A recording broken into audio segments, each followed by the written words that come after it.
Olá pessoal, obrigado por estar aqui conosco. Nós estamos começando o Verbalizando do dia de hoje. E sabe, nós vamos ter agora uma série sobre o Rema. E nós temos a grata presença do professor Abraão Pessoa conosco. Sim, ele estava aqui no meio e nós, opa, peraí que agora você vai falar conosco. Ele não pôde fugir da gente.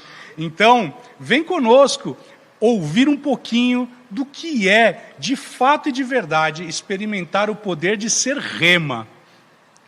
Isso mesmo. Para mim é um prazer, uma alegria estar aqui no Verbalizando, para a gente poder conversar sobre esse poder maravilhoso que transformou a minha vida, né?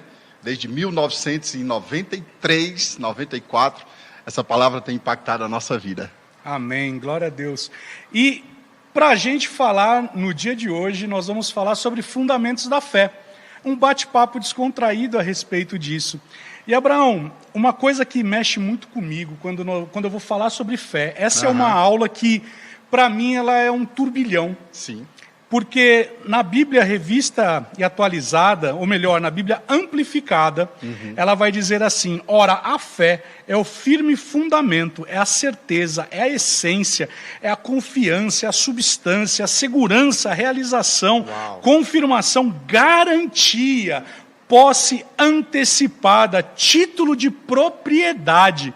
E eu lembro quando eu estava sentado, escutando as aulas do Rema, na época era com a Luísa Ortega, e eu lembro que ela falou algo tremendo. Imagina você indo no stand de vendas, Sim. E ali você só tem aquele terreno baldio, sem nada atrás, e você chega, compra um imóvel ali, chega em casa para tua esposa com um contrato assinado, e você fala para tua esposa: meu amor, eu comprei um imóvel. Ela olha para você e fala: você está maluco, Abraão?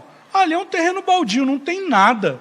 E ali, para mim, foi algo que Charles Capps vai dizer na Substância da Fé, que ali, de fato e de verdade, eu já tinha um título de propriedade. Ou seja, dali um prazo, eu receberia aquilo que a construtora iria construir. Para mim, fé é exatamente isso. Nesse aspecto, Abraão, como que você vê fé? Como que isso é uma substância na sua vida? Como que isso tem sido impactante através da palavra da fé? Essa segurança, né? Essa confiança que nós temos, essa certeza, parte de uma coisa chamada alegria, paz e alegria. Aquilo que eu tomo posse de acordo com a palavra, né? Como tem lá em Hebreus 11, versículo 1, Deus chama a existência as coisas que não são como se já fossem. E quando essa palavra ela cai dentro do seu coração, algo começa a acontecer chamado alegria. A alegria é a confirmação de algo que já é seu, mesmo que você não veja com seus olhos físicos. E primeiro você pega no Espírito, recebe no Espírito, e quando você recebe no Espírito aquilo que está aqui dentro, quando chega aqui, já é um fato na sua vida, né? Já é algo concreto, assim, é como esse microfone aqui, é algo que eu já tenho, agora eu peguei. Aí deixa de ser fé, mas quando está aqui dentro, que eu recebo aqui dentro, que eu vejo, aos olhos físicos, nada está funcionando. Aos olhos naturais, nada está acontecendo. Mas no Espírito já aconteceu. Isso é sensacional, né? Porque lá em Efésios, o apóstolo Paulo ele vai dizer assim, né? Que Deus ele já nos abençoou com toda sorte de bênção. Nós temos uma aula no Rema que é Realidades da Nova Criação. E quando nós vamos falar de Realidades da Nova Criação, tem algo que para mim são os dois pilares que tocam em fé. Sim. Porque quando nós vamos falar a respeito de fé, nós temos que lembrar o que Jesus ele conquistou na cruz. A aula de Realidades da Nova Criação é algo que vai tocando, ele vai permeando isso. E quando nós entendemos o que é o aspecto vital e o que é o aspecto legal, ou seja, aquilo que nós adquirimos através de Cristo Jesus na cruz. Sim. E aí eu sei, gente, eu vou fazer um parênteses aqui. Ele vai ficar corado. Teve uma aula do Rema, que eu estava ali no fundo, e ele fez uma brincadeirinha com os mestres.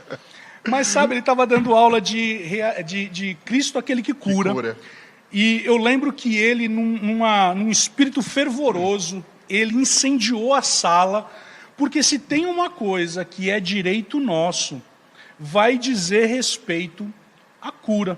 Sim, sim. E Efésios, ele fala, bom, então, eu já fui abençoado com toda a sorte de bênção.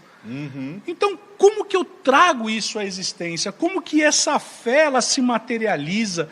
Porque é invariável, Abraão, eu preciso entender. Sim. Isaías 53, ele diz lá que pelas suas pisaduras nós já fomos sarados. Então, se eu já fui sarado em Cristo, existe uma realidade que é para mim. E isso toca a fé. Sim, né? sim. Isso aí parte, o mestre Wilson, parte de um dos princípios para as pessoas compreender o poder da fé, o poder da palavra de Deus. Primeira coisa, Paulo diz o seguinte, que você deve renovar a sua mente. A mudança da mentalidade, tudo aquilo que nós aprendemos nas outras igrejas, nas religiosidades, né?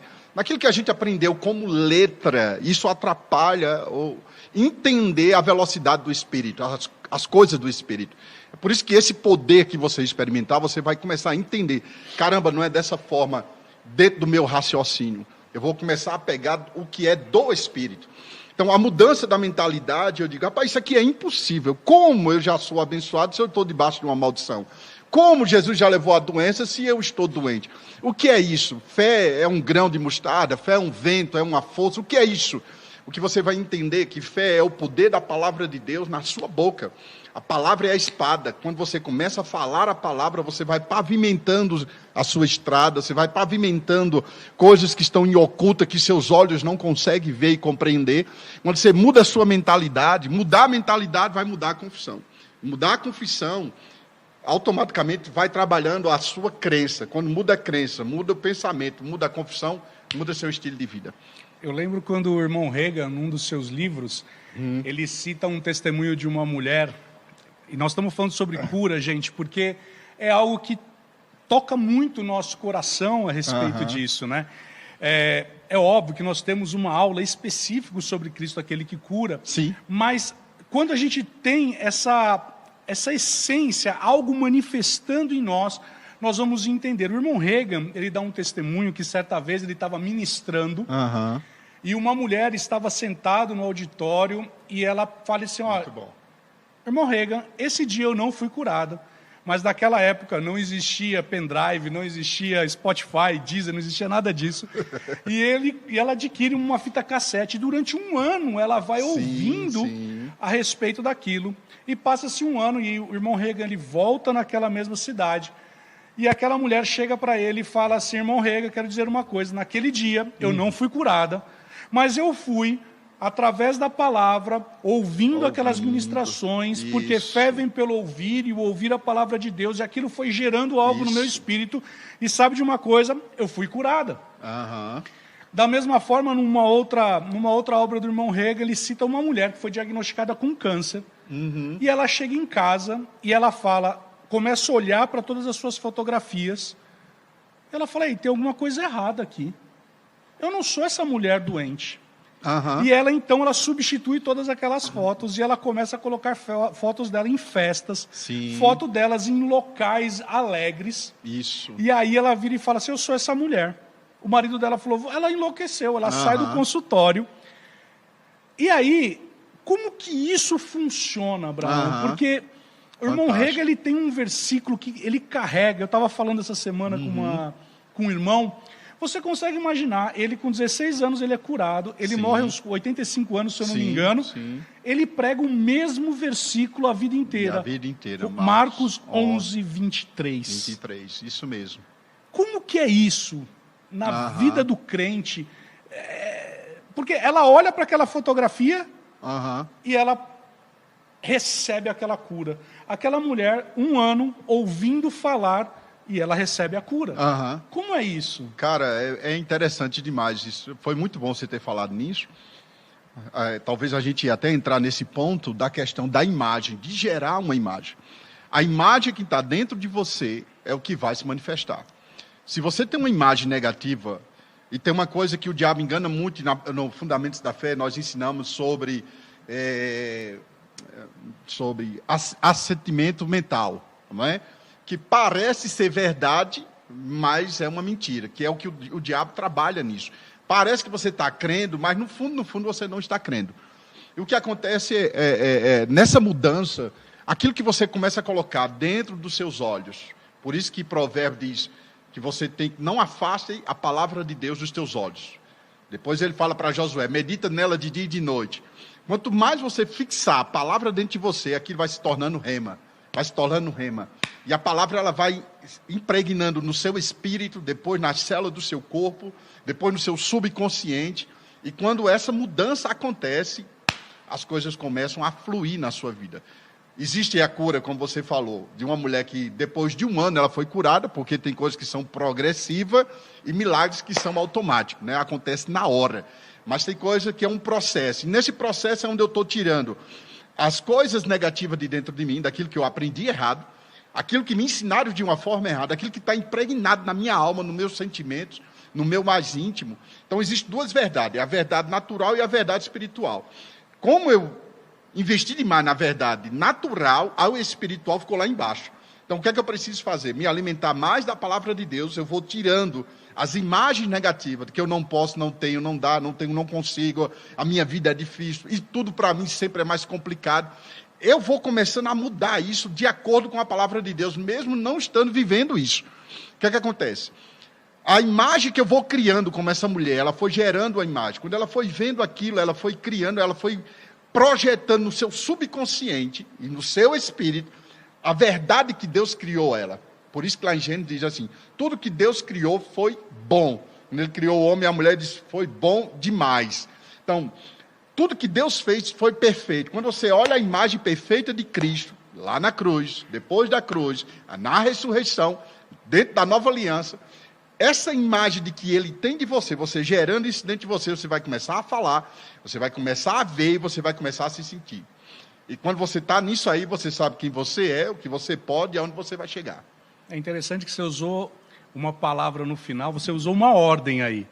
Né? Então, primeiro você traz do espiritual para o natural, ou seja, sim, eu tive uma mudança na minha mente, no meu comportamento, e agora eu passo a confessar. Mas você usou, eu achei interessante que no final você falou, aí você sente. Ou seja, fé não é um sentimento. Você, depois que você concretizou aquela imagem dentro de você e confessou, ou seja, ter uma vida de confissão, no final, de fato, os meus sentidos é quem irão ver, sentir, isso, o olfato, ou seja, fé não é um sentimento. É como Wilson, a mulher do fluxo de sangue, você pode falar até sobre ela também. A mulher do fluxo de sangue, ela ouviu, né? Na medida que ela ouviu, ela começou a falar. Se eu tocar, eu não quero que ele venha na minha casa, não quero que... Não. Ela ouviu, ela falou, ela agiu à altura do que ela falou, que ela foi até o encontro dele. Ela teve a atitude de tocar nele, e aí ela recebeu poder. No final, ela contou. Então, você vê a trajetória do comportamento da fé.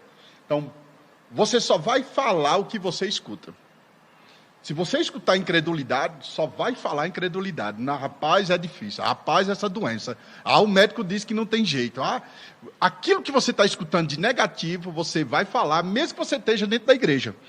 Mesmo que você esteja ouvindo a palavra, e se você gasta mais tempo assistindo jornal, vendo coisas erradas, vendo o que o mundo está falando, a linguagem natural, o homem vai falar a linguagem natural e vai se comportar como tal. Mas se encher da fé, começar a ouvir sobre fé, a fé vem pelo ouvir, assim como a fé, como é que ela sai de você? Ouvindo incredulidade. Como é que a fé vem?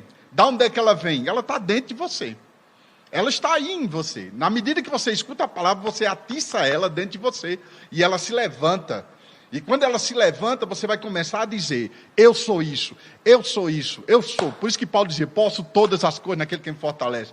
Ele há de suprir cada uma das minhas necessidades. Ele não estava olhando para o lado dele, ele estava olhando para o que a palavra dizia.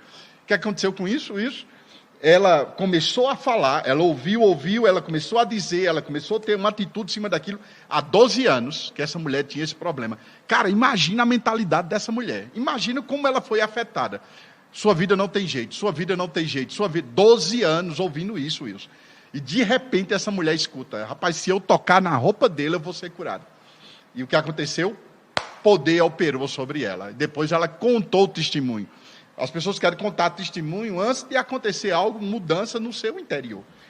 É interessante que você citou exatamente a mulher do fluxo de sangue, né? Porque a mulher do fluxo de sangue, ela ouviu falar da fama. Então, se ela ouviu falar da fama, Sim. fé chegou. Fé chegou. Só que ela teve que ter um posicionamento. Isso significa dizer que a fé, se eu não tiver uma obra correspondente, aquilo não opera. Não. Né? Então eu tenho que ter uma fé operante. Aquela mulher, ela ouviu, ela internalizou e ela começa a falar para si, se eu apenas tocar. E o que me chama mais atenção nessa passagem é que ela teve alguns rompimentos. Sim. O primeiro rompimento foi, tudo dizia para ela não, porque a lei falava Sim. que a mulher, no fluxo de sangue, ela tinha que estar isolada. Isolada. Ela rompe com aquilo. Então, isso faz entender que a fé ela tem que ser rompante. Ela tem que romper. Né?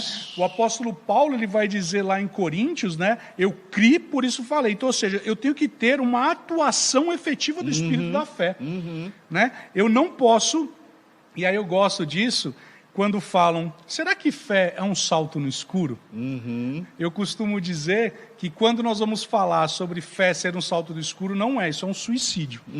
Agora, quando Abraão ele recebe, sai da tua terra, da tua parentela, e vai para a terra que eu vou te mostrar, ele está colocando o quê? Ei, você pode colocar o passo, que agora eu estou colocando um fundamento. Sim, sim. Né? Nós vemos isso, o quê? Trazendo uma maturidade em cima desse propósito dos fundamentos da fé. Mas também se citou algo que é bem interessante. Quando eu ouço, fé é gerada. Mas eu também, no ambiente que eu estou, isso pode propiciar para mim fé. E também pode gerar incredulidade. E quando eu falo de incredulidade, então eu estou falando também de uma possibilidade do que a gente chama na nossa aula de fundamentos da fé, sobre os inimigos da fé. Os inimigos da fé, perfeito. E aí, como que a gente pode se desvencilhar deles, Abraão? Porque quando nós vamos falar dos inimigos da fé, muitas vezes a gente ouve falando assim, bom, então é simplesmente eu pegar a palavra e eu sair falando, é ter uma confissão positiva. E eu gosto de algo que o pastor Janduí, ele fala dentro da nossa igreja, que ele fala algo tremendo. Ele fala assim, gente, o que eu estou ensinando para vocês aqui não é autoajuda, mas é uma ajuda do alto. Então, se Josué, ele olha para a palavra, ele medita, ele confessa, ei, eu tenho que fazer alguma coisa. Mas o que se levanta contra isso? Que pode fazer com que a nossa fé ela não seja efetiva. A nossa fé não seja operante. Mas, pastor, eu fui naquela tua aula, eu fui naquele teu culto, você falou sobre cura, e eu saí de lá e não fui curada. Como que é isso? Como que funciona isso? A coisa interessante nisso, uma das coisas que rouba a nossa fé se chama dúvida. A dúvida é que rouba a nossa fé. Eu não sei se aconteceu com você na hora da prova, mesmo que você já tenha uma estrada de fé na igreja, na palavra de Deus, mas quando você está fazendo a prova do Rema, ou qualquer uma prova, e dentro de você diz assim, marquei a letra A, F. Né? Aí você diz, eu não acho que é F não, eu acho que é V. E aí, na hora que você toma essa dúvida, na hora que você dá crédito a isso, não dá a voz do Espírito, você perdeu a fé. A dúvida entrou, medo entrou. Então, quando a dúvida entra, medo entra, a fé sai. Não tem como você ter fé se você andar em dúvida. Se você andar com medo e dúvida, a fé não tem como operar. Então, uma das coisas que acontece, onde as pessoas elas não recebem nada de Deus, de algo que já está pronto para ela. Você diz aqui, olha, Abraão, está aqui, esse óculos aqui é seu. Eu digo, será que é meu? Eu já perdi. Então, do reino de Deus é da mesma forma. As pessoas, amém, glória a Deus, aleluia. Você lembra daquela passagem o semeador saiu a semear. Parte de semente caíram em vários lugares e uma caiu em boa terra. A semente que caiu entre as pedras, né, entre os espinhos, ela não criou raiz. Ela cresceu e de repente ela morreu. Por quê? A mesma coisa traz para a nossa vida. Na igreja o povo dá glória a Deus, aleluia, vibra. Na sala de aula, agora vai. Mas quando ela chega em casa e recebe um telefonema, dizendo, olha, o cheque vai entrar amanhã, a justiça vai ir aí, a coisa vai cair, a casa vai... A pessoa se desespera com uma notícia ruim. Ou seja, perdeu. Para cada tempestade há um grande milagre e bonanças para acontecer na vida de cada pessoa que permanecer firme. tudo que se levanta contra a sua vida é porque você está meditando na palavra, crendo na palavra. Toda vez que você toma uma decisão na palavra, sempre vai vir alguma coisa para abalar você. Então você tem que ficar firme nessa palavra. O que é que a palavra de Deus diz? Não ande em dúvida, não ande em incredulidade. Credulidade é isso. Será que é meu mesmo? Será que Deus quer isso para a minha vida mesmo? Será que isso vai acontecer, Wilson? Meu Deus, é tão bonito ele falando, mas na minha vida não vai acontecer. Ele bloqueia o agir do Espírito na vida dele. E o que essa mulher fez, né, a gente pode até fazer também uma comparação entre Abraão e Tomé. Abraão, ele creu no que Deus falou sem saber para onde ia. Não tinha nada garantido. Deus disse, sai da tua terra, da tua parentela, do meio do teu povo, como você falou. Ou seja, tira as conexões de segurança natural e começa a confiar na minha palavra. E Abraão foi. Tomé, quando soube que Jesus nasceu, Tomé disse o quê? Se eu não tocar, se eu não ver, de maneira nenhuma, olha como ele afirmou, de maneira nenhuma eu vou crer. Né? E aí Jesus faz uma coisa tremenda. Quando Jesus aparece, você sabe da história, quem está nos assistindo sabe da história também. Jesus aparece, vai direto para um incrédulo, que é para Tomé, diz, vem aqui Tomé, toca aqui, veja isso aqui. E Tomé quando diz, Senhor Deus mesmo, ele disse, mas bem-aventurado é o Wilson que não estava aqui. Você que está me assistindo não estava aqui comigo, mas você está crendo. Quem crê, recebe primeiro. O que eu acho legal nisso daí, exatamente antes disso, Jesus ele fala algo bem interessante, porque Jesus ele fala assim, ser crente, né? Ele fala ser crente. Exatamente. Ou seja, Tomé, você andou comigo todo esse tempo e ainda você não é crente, você não entendeu ainda, é como se ele estivesse chamando, ser crente. Sim, né? sim. Outra coisa que você citou, você falou sobre medo, né? Abraão, ele não teve medo. Abraão, ele creu. O único erro dele foi que ele não se submeteu totalmente à palavra. Sim, sim. Porque quando ele leva Ló com ele, aí algumas coisas não fluem de forma plena. Exatamente. Ou seja, ele recebeu um comando da parte de Deus, sai da tua terra e da tua parentela. Ei, mas Ló quem era? E ele só prospera quando de fato há uma separação. Sim. Ou seja, será que ali ele não estava se tentando de alguma forma se proteger? Bom, eu preciso ter alguém aqui comigo. Claro. Você falou sobre desconectar-se. Sim, sim. Então, ou seja, quando eu tenho a plena convicção daquilo que a palavra está falando, daquilo que Deus está dando ordem para mim, eu tenho que ser fiel naquilo que Deus ele está falando para mim.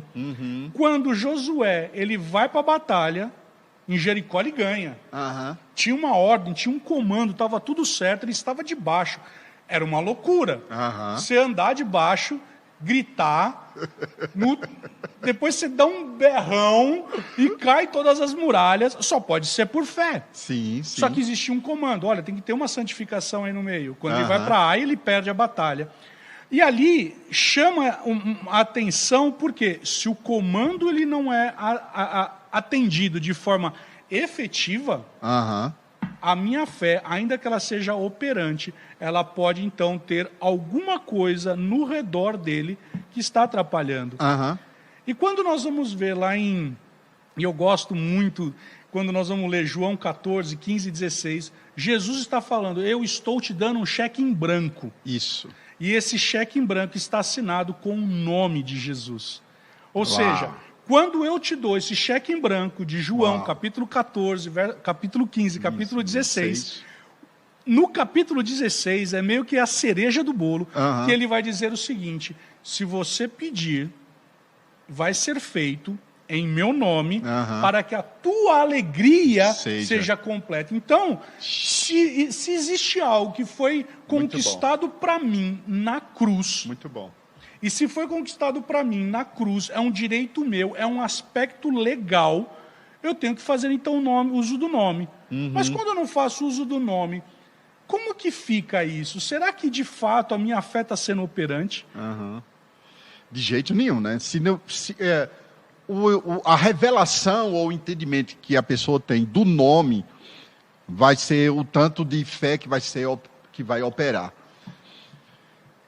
Se eu não conheço o nome de Jesus, se eu não entendo sobre o nome de Jesus, se eu não conheço a profundidade desse nome, do que está por trás do nome, não tem como minha fé ir tão longe e ter tanta eficácia. Quanto mais eu conheço o nome de Cristo, mais a minha fé ela será operante. Quanto menos eu tiver conhecimento do nome de Jesus Cristo, minha fé não opera. Porque a fé ela opera por causa do nome. O nome de Jesus que está acima de todos os nomes. Eu lembro agora você falando disso, que quando ele foi direto para o inferno e ele tomou a chave do diabo, e ele disse, eis que agora eu dou poder a todos aqueles que creem no meu nome. Os sinais vão acompanhar. Quem crê no meu nome, quem recebeu o nome de Jesus Cristo como Senhor e seu Salvador. Todo poder que está debaixo da terra, na terra e sobre o céu, é dado à igreja de Cristo Jesus. Então, quanto mais você conhece a revelação do nome de Jesus, mais você vai andar debaixo do poder dessa fé, dessa palavra. Você lembra que Jesus estava num barco dormindo, e antes dele entrar no barco, ele disse, vamos para o outro lado do lago. E ele entrou no barco. E no meio da viagem se levantou uma grande tempestade. Os discípulos foram lá e acordaram Jesus. Quem os discípulos estavam acordando? Era a palavra. Era levantando o nome. Jesus se levanta, vai para a ponta do barco e diz, vento, mar, aquieta-te, para.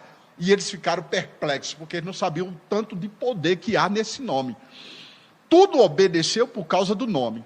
Agora, quando Jesus vai embora, Jesus deixa a autoridade para eles, eles agora não vão mais acordar a palavra, ou chamar a palavra, ou chamar como uma pessoa física. Agora, aquilo que estava lá, entenda aquilo que eu estou dizendo. A pessoa que estava dormindo no barco, agora não estava mais ali, agora estava dentro deles. Uau. Quando João e Pedro foram para o templo orar, não foi João e Pedro, não foi? Foi para o templo orar, tinha um mendigo ali, eles disseram assim, rapaz, me dá uma esmola. Ele disse, eu não tenho prata nem ouro, mas o que eu tenho eu te dou, em nome de Jesus, levanta e anda. E uma coisa bem interessante dele falar essa frase, Wilson, ele disse, olha para mim.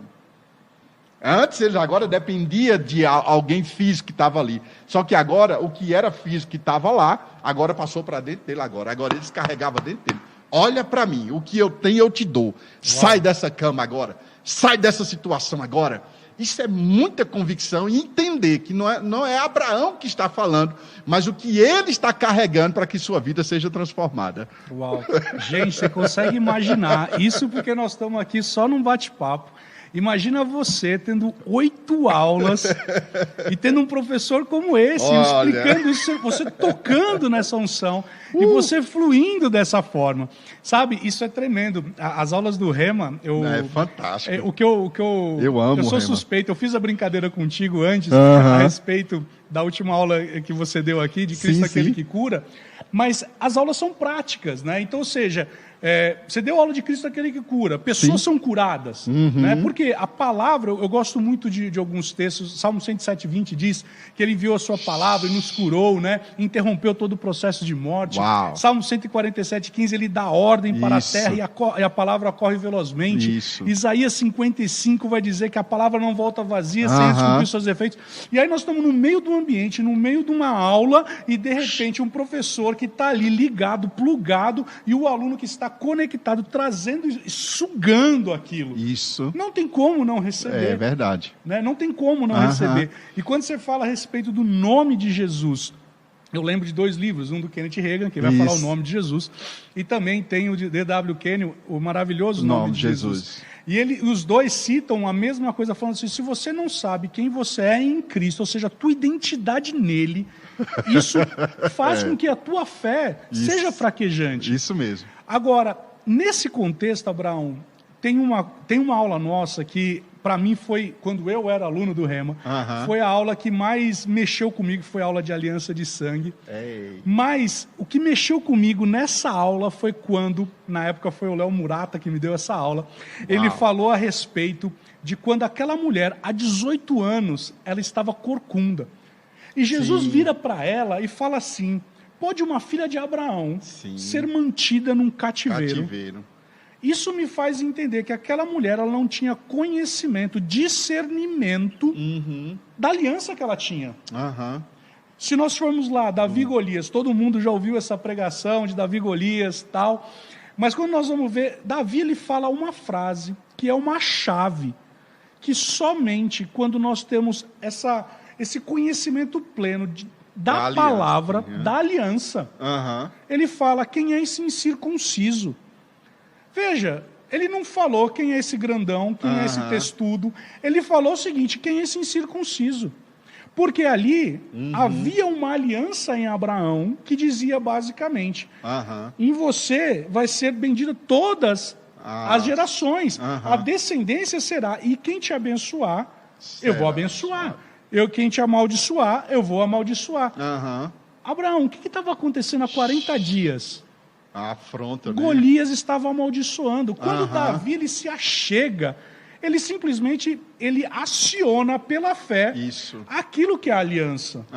Ele vira e fala, olha, Golias, você não sabe o que você está fazendo. Há 40 dias, você literalmente acionou o pino da granada da aliança. Isso mesmo. Hoje você vai perder essa batalha porque eu invoco o poder dessa aliança. Então, Oséias 4:6 e Isaías 5:13 vai dizer algo que para mim é algo muito forte dentro do ambiente de fé. O meu povo perece porque não tem conhecimento. O meu povo é mantido num cativeiro por falta de conhecimento. Aquela mulher, ela estava 18 anos enferma, sendo filha de Abraão. Eu e você somos filhos de Abraão pela fé. Sim. Como que você vê esse ambiente onde muitas vezes, porque eu não estou dedicado no conhecer da palavra, será que de fato o problema está em Deus? Quando na verdade Paulo fala, ei, eu já abençoei com toda sorte de bênção, ou o problema está em mim porque eu não conheço a palavra na profundidade? Com certeza está em mim, né? 100%. Naquilo que eu estou sofrendo é porque eu não tenho revelação ou conhecimento. A gente só apanha porque não sabemos quem nós somos. Né? E o diabo, ele trabalha, o inimigo, né? Não vou nem falar diabo, mas falar o inimigo ou a ignorância, né? Eles trabalham, o império das trevas trabalha em cima da ignorância. Quanto mais ignorante, mais apanha, mais sofre, mais perde o que Deus tem para você. Tem um texto na Bíblia também que fala, Isaías 1:19, se você quiser, ou se você obedecer, se você se inclinar para o conhecimento da palavra, você vai comer o melhor dessa terra. Então, você só sofre porque você não sabe quem você é. Então, por isso que há uma dependência, por isso que pessoas vão para monte, pessoas fazem corrente, pessoas esperam um pastor orar por você, espera que alguém vá tentar fazer uma coisa.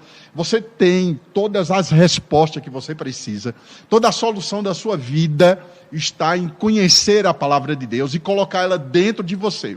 Você sai de Isaías e pula lá para Efésios. O Senhor te deu toda a armadura, que é a palavra, que é o capacete, que é a espada do Espírito. E se você falar a palavra de Deus, a palavra ela vai cortando tudo que há de errado na sua vida. E atraindo aquilo que é de Deus, que já está pronto para você. Tem um livro, eu não lembro agora, o Wilson pode lembrar, né? Que um camarada chegou para Kenneth Hagin e disse assim, olha, você bagunçou minha vida, eu aprendi tudo de uma forma diferente, eu agora estou vendo toda bagunça na minha vida. Ele disse, eu não baguncei sua vida já estava bagunçada, apenas eu acendi a luz. Você sabe, Brão, isso que você citou, quando eu comecei no Rema, eu vou falar uma coisa para você, gente, vou confessar o meu pecado aqui. Eu acho que eu fui um dos alunos que dei mais trabalho pro pastor Janduí. Meu Deus. Porque ele deu aula para mim. Por que será, galera? Ele deu aula de realidades da nova criação e eu cheguei para ele e falei, pastor, para tudo. Porque eu aprendi desse jeito.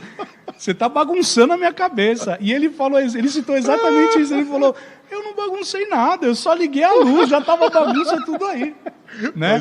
Pois é. Isso e aí. Isso é o que o Rema faz na nossa vida. Né? Ele acende a luz, ele traz clareza para aquilo.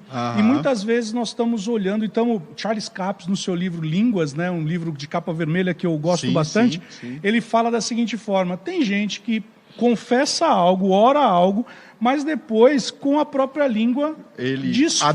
anula. Ele anula. Exatamente. Né? Isso me faz entender, quando em Hebreus fala assim que Jesus, ele é o apóstolo e ele é o sumo sacerdote da nossa confissão. Isso. Quando nós vamos ver no original, gente, eu vou falar isso aqui de propósito e ele vai dar risada, porque ele falou um negócio na aula do Rema, mas tudo bem, deixa quieto, olha lá, ficou vermelho. Mas olha só. Eu te amo. Tem que me amar, como disse o pastor Jandu, você tem que me amar, porque senão você não vai para o céu. Mas olha só, gente, se é apóstolo, o apóstolo é o enviado. E o sumo sacerdote era aquele que entrava no Santo dos Santos com o sacrifício. Então, se eu tenho uma confissão alinhada com a palavra, Jesus, preste atenção nisso, ele vai pegar aquela palavra, ele vai enviar e ele vai entrar no Santo dos Santos. E tudo aquilo que eu pedir ao Pai, em nome de Jesus, me será feito e a minha alegria será completa. Então veja que como Daniel capítulo 11, verso 32 mexe muito comigo, porque diz assim, que quando eu conheço a palavra, eu conheço o caráter de Deus, e eu faço proeza e eu sou eficaz. Sim. Então, se eu não conheço a palavra, se eu não conheço de fato quem eu sou, eu ficaria como essa mulher há 18 anos. Exatamente. Então, será que, dentro desse aspecto, quais seriam os outros inimigos da fé? Porque se eu não tenho conhecimento disso tudo, será que uma vida sem perdão, uma vida onde eu não ando em amor, será que a minha vida de fé ela é operante? Com certeza a fé não tem como operar na vida de uma pessoa se ela, primeiro, não compreende o que a palavra diz. A falta de entendimento de quem nós somos em Cristo Jesus é uma das coisas que impede. A falta de entender de que você é justiça de Deus. A falta de entendimento do uso correto do nome, que você acabou de falar. A falta de agir de acordo com a palavra de Deus. E a falta de manter a confissão da fé. Se eu não ando nessas práticas, com certeza eu não vou estar andando em amor. Porque às vezes as pessoas pensam que andar em amor é abraçar você, é beijar você, é falar manso com alguém. A falta de amor é você não andar de acordo com o que a palavra de Deus diz. Se eu andar de acordo com a palavra de Deus, eu vou conseguir te amar, te compreender, te entender, né? Saber o que você está passando, porque a palavra ela penetra no mais íntimo das pessoas. O seu melhor amigo não é quem senta na sua mesa para tomar café com você ou andar com você. O seu melhor amigo é aquele que tem comunhão com o Espírito Santo. Amém. Uma pessoa que tem intimidade com Deus, ela nunca vai prejudicar você. Amém. Uma pessoa que tem intimidade com a palavra de Deus, ela só quer ver o teu crescimento, o teu sucesso. Até o último instante, sabe? Por mais que você dê trabalho, mas essa pessoa acredita por causa da palavra e sabe que a palavra vai fazer efeito. Kenneth Hagin orou pelo tio dele. Sim. Eu não lembro quantas vezes ele orou até ver a mudança desse camarada. E ele orou o livro de Efésios 1, do 16 ao 23, orando todos os dias para o entendimento e a revelação chegar. E a gente sabe que quando uma pessoa não anda em amor, há uma cegueira espiritual. E quando cega o entendimento, as pessoas elas são brutas, são ignorantes. Eu só vou valorizar você se você me valorizar. Se você me elogiar, eu vou te elogiar. Sabe? Se você falar comigo, eu falo com você também. Então, é uma troca natural. E quem é espiritual entende todo o comportamento das pessoas, do marido, porque não entende que você vai fazer o rema, ou você está fazendo o rema. As pessoas não vão compreender porque você está começando a mudar a sua vida. E fala, como é que você está se comportando desse jeito? É o poder da palavra, é a prática da palavra que faz com que você flua. 1 Coríntios 13. Paciência, domínio próprio, mansidão. E uma coisa interessante, Wilson, a gente falando sobre isso, o diabo ele não brinca com as suas palavras. Deus também não brinca com suas palavras. Nós temos o nosso sotaque, nós temos a nossa cultura no Brasil. Não, eu estou doido para ver fulano, estou morrendo de fome, estou morto de cansado. Essas palavras, elas vão gerar vida nas pessoas. Uma hora ela vai ficar doida, uma hora vai morrer de fome, uma hora vai passar pelo aperto que ela está falando. Eu não tenho dinheiro, eu não consigo. Você vai ter o que você fala. E se andar na prática da palavra e entender quem você é, já era. Amém. Pessoal, você consegue imaginar você estar numa sala de aula e ouvir dessas verdades? Abraão, para a gente encerrar, eu vou dar 2 desafios para você. Misericórdia. Manda. Não. Ele já vai citar Romanos, que vai dizer que a gente tem que considerar a misericórdia e a severidade de Deus, né? Se você tiver que resumir em um versículo a respeito de fundamentos da fé, qual seria esse versículo? Marcos 11, 23. Uau. Esse é o versículo, né? Em verdade vos digo que se alguém disser a este monte, ergue-te e lança-te no mar, e não duvidar no seu coração, mas crê que se fará o que diz, tudo o que disser lhe será feito. E o segundo desafio? Manda. O que você diria para as pessoas que estão nos assistindo a respeito do rema? O rema é poder de Deus na nossa vida, o rema é segurança, o rema é inspiração. O rema, ele transformou minha vida, gente. Estar onde eu estou hoje foi por conta dessa palavra. Em 1993, 94, eu estava na sala do rema. E desde que eu comecei a ouvir essa palavra, eu comecei a declarar. E hoje eu estou do lado desse homem de Deus aqui. Foi o que eu aprendi lá, falando a palavra e falando. Essa palavra funcionou para milhares de pessoas. Não é só nos livros, não é só para gente grande. É para quem crê. E quando eu coloquei verdadeiramente o rema e o logos dentro de mim, minha vida foi transformada. E eu sei que sua vida será impactada, será transformada. Deus já está falando com você aí, gente. Amém. Pessoal, então não perca essa oportunidade. Se você ainda não fez a sua matrícula, não fez a sua inscrição, nos procure. Sabe? Isso. De verdade, experimente o poder de ser rema. Amém? Uau. Abraão, muito obrigado. Eu sei que nós te pegamos no laço hoje, né? Mas tem um amigo meu que ele é do exército, ele fala da seguinte forma: o soldado, quando ele está no exército, no quartel, ou ele está preso, ou ele está trabalhando. Então, obrigado por estar aqui com a gente hoje. Obrigado, mano. Obrigado. Por se deixar gastar. E, pessoal, até a próxima. Tchau, Deus tchau, te abençoe. gente. Tchau, tchau.